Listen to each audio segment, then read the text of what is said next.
is up, you guys? Welcome back to my channel. My name is Bryan from Bang Out Volleyball. Today I'm going to be going over the third match that we had at the Terasaki Budokan men's tournament. And this was our third match. We had won our pool, so we moved up to the first place, basically the gold division, during playoffs. And this was a really fun game. And I'd like to explain a little bit more background on my channel. So I do a lot of commentary videos of in-game educational commentary videos. So again, if you guys are new, subscribe and enjoy the show. Sit back and relax. And today I'm going to be going over this match that we had, and this was a really competitive match because we were going up against college students. They're basically like club players, and some of them probably played for a community college out in California somewhere, and it seems like they have really good chemistry, and a lot of them are really tall. The only thing they're missing, from I guess my opinion, is experience. So my team has been playing a bunch of volleyball for a long amount of time, so for us, we're just using our brains for the most part when playing and staying aggressive since we've been playing for so long. But yeah, as you can see, I got really big blockers on me, so my best bet is to go high, hard, and deep. And yes, I am trying to avoid the block, but trying to stay aggressive and not really roll shotting. I didn't know I would get this tool. I just kind of saw, I was like, you know what, he's here anyway, I might as well just swing. If I get a tool, I get a tool. I'd rather swing than be a scared hitter. And you'll see later on in the video why I titled this 5'8 versus 6'7 volleyball player. And basically their biggest guy is in the middle back right now. Really talented player, very competitive. And here's another swing of me getting a tool. Again, you would rather be an aggressive hitter than someone who is scared of the block. So stay aggressive when you are swinging. And yeah, this is, one of our most fun games. And the thing about this team that we played, they were cheering a lot during every point. Like they would get a point, and then they would cheer, and they would block me, and I'm only 5'8", and they would cheer, and I'm like, wow, you'd be really happy blocking a 5'8 dude.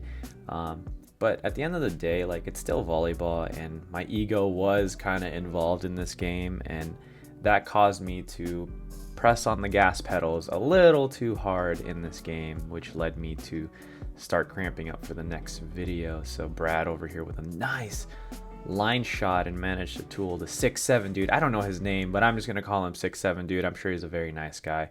At the end of this game, the other team came up to us and they're like, hey, great game, it was really fun, and it was a really competitive match. And it was kind of nice, like, having an ego during this game, because it just what do you call it, it made me take out more of my abilities in volleyball, and I haven't felt that way in a very long time. Even my girlfriend was watching, and she was like, oh my god, I really want you to beat them. So over here I went for the high, hard, deep shot, going for the hands, hoping for a tool, and luckily we got the point there. Right here, a lot of sets are going to me. These are, my highlights and my gameplay for the most part. And I have another channel where I post the full footage, the raw footage, which is my archive, so I'll put that in the description below. So yeah, over here, won the joust. And when it comes to winning the joust, all you got to do is wait for the blocker to go up first, and then you jump second. Usually whoever jumps second always wins that round, unless the other person's just way taller than you. It's a bit harder to win that, but 98% of the time I've won majority of my joust contests, which is, really cool for being just 5'8".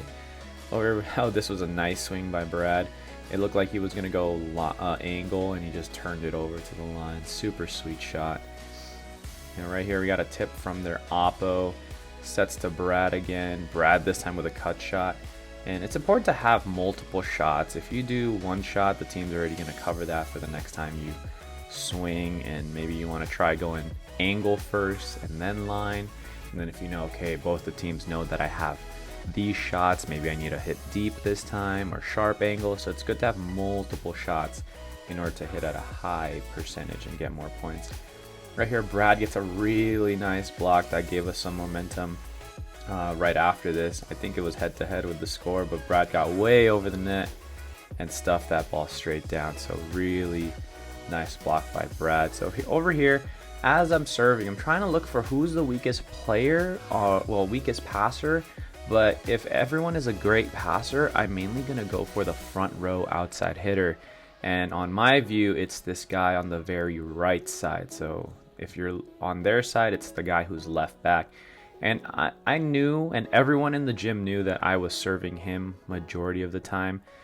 So they were kind of struggling on that serve receive when I was serving him. They did call a timeout and try to figure out how to reset. I think we're up a few points here. So we're talking about like, yo, I'm going to keep serving that same guy. So I go and serve the left back, got an ace right out of the timeout, celebrated that, super smooth. So again, it's just placement, and float serves in general are already really hard to pass, so I don't put any heat on it too much. I don't mind it dropping. So in that sense, I didn't mind serving the middle back. I was going for the seam in between them. It's either left back or the seam in between middle back and left back. So yeah, and whatever makes it competitive. At the end of the day, the goal with serving is just to make the players move and make it harder for them to run their system. So right here, I went for that seam again. Looks like the guy in the middle back is covering him this time. So I have to really push it more to the right and really force him to pass. And I'm sure he knew I was serving him, and we have a lot of pressure on him. So Brad staying aggressive on the outside. Our setter, Adrian, is also really aggressive on this play. Right here, he's got this little roll shot, making him move again. Roll shot from there outside. This was game point for us, now that I remember, because that pass reminded me of like, wow, that was a terrible pass by me, and I just completely passed it across the net. So here we hit the second set, and this set was absolutely crazy, probably my favorite set. So by this point, the other team knows how we play. They know, I know how they, well, we know how they play, and got a nice solid dig right there. I remember hearing Kim saying, yeah, Bryan, nice pass, something like that. And this was first rally. We got the first point here. And this is actually one of my favorite sets. So if you look at that pass, I managed to drop my shoulder and angle that perfectly to the setter. And this one, I managed to line up perfectly in the seam. Got a perfect pass. I felt like it was too tight. That's why Adrian just shot it over the net. Whenever a setter does that, it makes me question, like, maybe my pass was way too tight for them and I should pull it off just a tad bit. But again, this is my first tournament in 2.5 years, so it's just nice to be back. And I really love playing against these guys because they really took out the competitive edge in me, and it felt really good to feel that state again. My girlfriend says she hasn't seen me that competitive in a very long time, and it was really a really nice feeling. So again, right here, I got stuffed block really hard, and it's a matter of, are you going to bounce back when you get blocked, or are you going to be scared of the block? So as a hitter, again, you don't want to be scared. As a hitter, you still want to stay aggressive. So over here, I'm still swinging. I get blocked again, but I notice I'm not getting stuffed, but I'm still swinging. I got that seam this time. I actually saw the seam, and I did see the first double block right here. So I knew to go high hands after they first blocked me, but I'm still staying aggressive. And then this time I saw a little seam, the middle was lay, and I went for the seam that time around. Really cool. We got the director here filming.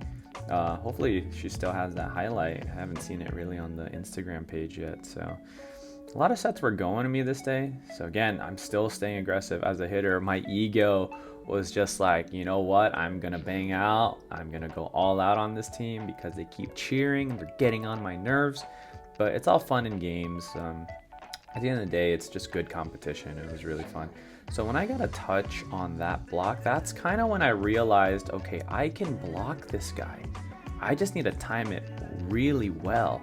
And I don't know when that's going to be, but hopefully next time around, at least I know his timing and I know his arm swing, and maybe I can get a block. And you'll see and you probably saw it in the highlights in the beginning that I did block him, but I want to make sure that you guys get the details on how I blocked him and what my thoughts were when I did block him. And so right here, nice pass by Gabriel.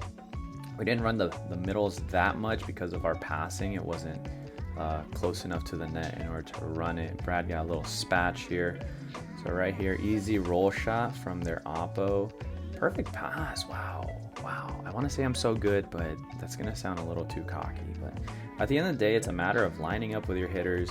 Got a little nice angle shot or angle pass right here.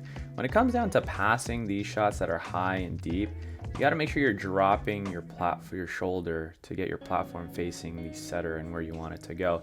It takes a lot of practice, definitely worth it. It's a matter of being, playing a high level volleyball and seeing that and adjusting to it. Sometimes it just comes naturally for most people. Brad with a really nice deep swing here.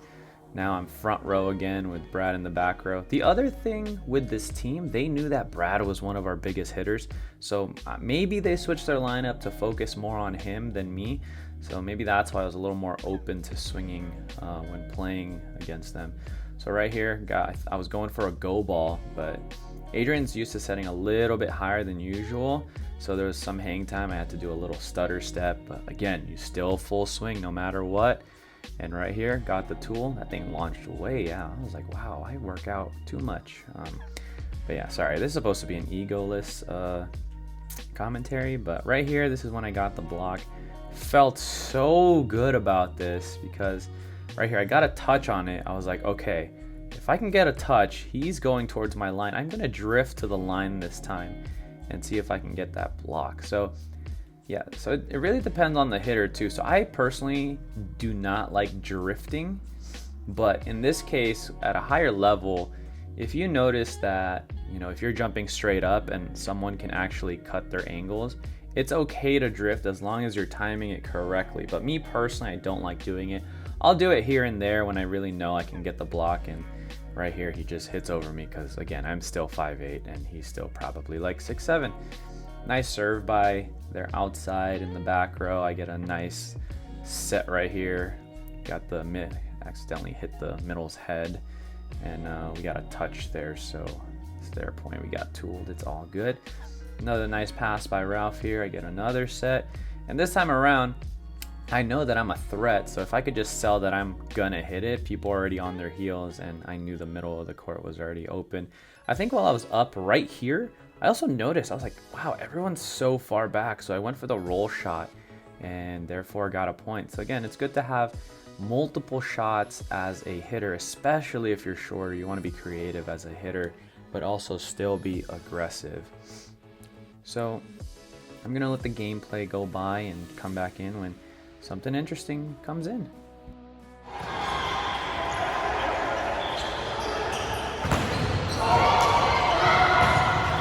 So right here, I thought Brad stuff blocked him, and I did like a mini jump. I got a little excited. I think that's why I added this in the clip. So right here, I'm like, yes, we got a block. Oh, wait, the ball's still in play.